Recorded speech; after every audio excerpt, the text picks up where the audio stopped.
Well, it's late. It's late Tuesday night. And I really had nothing to say today. It was a busy day. I thought about the response that we got to the story about Fred and his story about mentoring. And I truly wanted to follow up on that, but it just didn't come together for me today. And one of the nice things about personal on-demand radio, like Jesus Entrepreneur, like the Christian Entrepreneur Network, is that we can make it as short or as long as we want, and we can make it when we want. That's the new media. That's the new age. So this is going to be a very short presentation because I'm simply going to come up with a comment that hit me late this evening and then simply ask you a question. So if you have just a few minutes to get the question and perhaps to see what that question might mean for you and for me, I would be grateful. I'm Stan Houston. This is Radio on the Edge, and it's radio right now.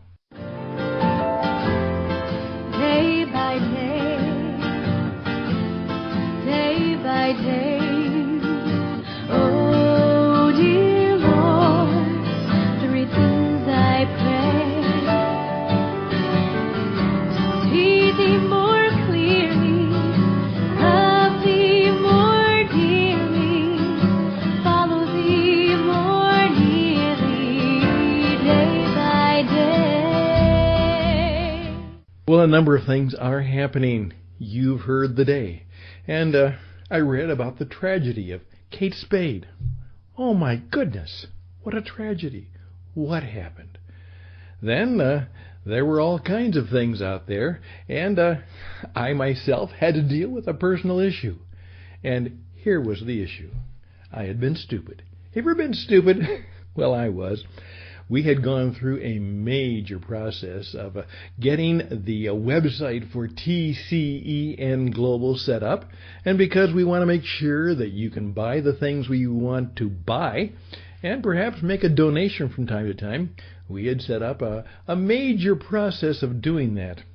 And unfortunately, in that process, all of the record keeping somehow didn't get done.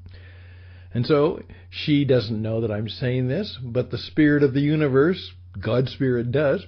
I simply want to thank the lady from Nebraska who helped me on PayPal to figure out the things I had done wrong and to help, as an entrepreneur does, make it right.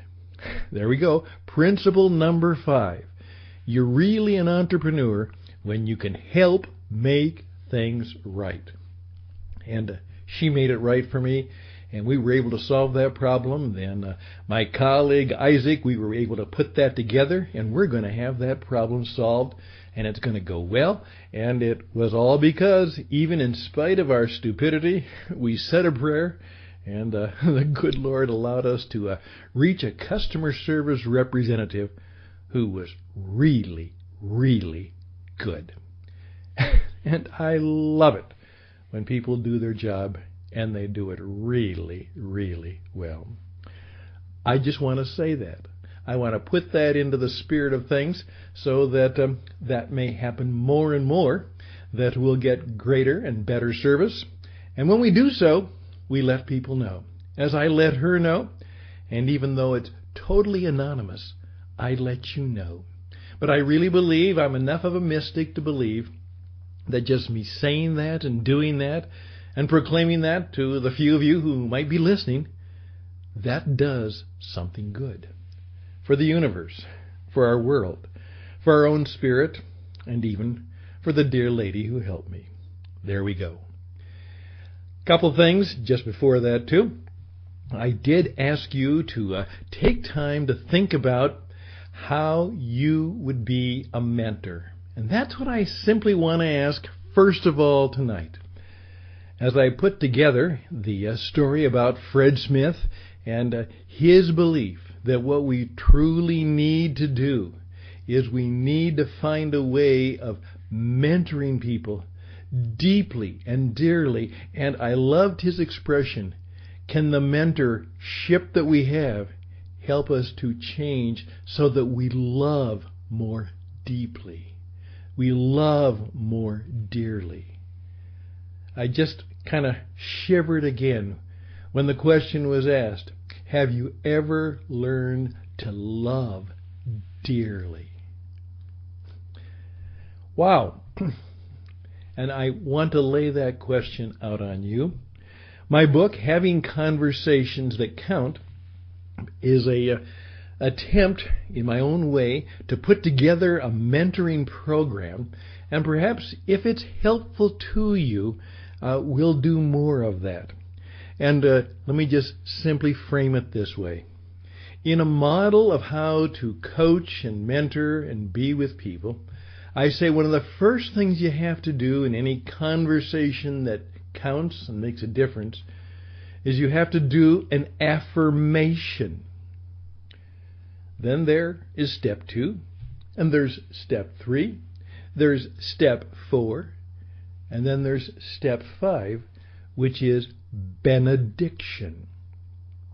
If you want to mentor or coach people, you have to begin with an affirmation and you end with a benediction. Are you curious to know more? Would you like to be a coach or a mentor? Now, I've done a little bit of that in my life, a whole lot of that throughout my life. And the one thing I have been working with and thinking about for maybe 7 to 10 years is, should I get into the business of helping you be a coach or a mentor? I've done that informally and occasionally and periodically, but I have a great deal of material that's all ready to go about helping men and women who care. And now it particularly makes sense because I'll be teaching men and women of the Spirit, and that's so vital. Not just anybody, but men and women of the Spirit, how to be a coach or a mentor. Here's my question. Would any of you be interested in learning more about that? How to be a coach or a mentor to other people, to help them build a life and build a business and expand their brand? Are any of you interested in such a thing? I'd love to hear from you. RadioEdge77@gmail.com, RadioEdge77@gmail.com. And if you'd like to know more about how you might go from affirmation to benediction, how to help men and women become part of the select successful 3%, if you'd like to help them know who they are, what they're going to, and what they're going through, and how to get through it so they can make a life that matters, I'd be glad to try and help you and I learn more about that together. So let me know. RadioEdge77@gmail.com, RadioEdge77@gmail.com. And we'll give that some thought and consideration. Second question, and then we're done. As I was thinking about what I was going to talk about, if anything, I just let it go. But in a television show on the news later this evening, a gentleman came on, and they were talking about what needed to be done. There is so much corruption and status quo throughout. Much of the ruling classes and characteristics and things that are going on in this world. The gentleman said this: it's time to realize that the job growth is going to come from the startups. That's right, the new businesses, the new entrepreneurs, the new things. And then he said, you know what we need to do? We need to declare this, the age of the startup nation. We need to declare this, the age of the startup nation. What do you think? Is that one of the symbols, one of the ideas, one of the things we need to put forward? Particularly as Christians, are we right in the right time, in the right space, in the right place? Is it truly time to help men and women who are living, seeking to be deeply into the things of God and to follow Jesus and join His tribe, to help them be the entrepreneurs in the workplace who will have the courage and the conviction and perhaps the support, as someone said, the grit and the imagination and the skills. In a recent other podcast, a guy said, this stuff that you're smart because you had a GPA, because you did well on the SAT, and you got a high score on the IQ, your GPA, your SAT, and your IQ means nothing. That has nothing to do with being smart. It is. What is the level of your grit? How are you cultivating your imagination?